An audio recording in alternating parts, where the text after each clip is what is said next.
Сәлеметсіздер ме, құрметті оқырмандар? Бүгін 17 наурыз мейрамы аясында ерекше күндердің бірі шаңырақ күні.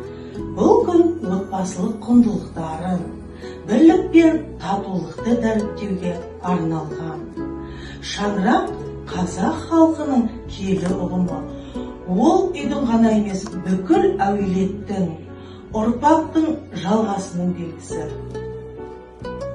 Қазақта шаңырағың биік болсын деген ұғым бар. Бұл әр отбасының бақытты, берекелі болуын білдіреді. Бұл күнгі адамдар ата-анасына құрмет көрсетіп, жақындарымен бас қосып, дастархан жайып, жылы қарым-қатынасты нығайтады. Құрметті оқырмандар, сіздерді шаңырақ күнімен шын жүректен құттықтаймыз.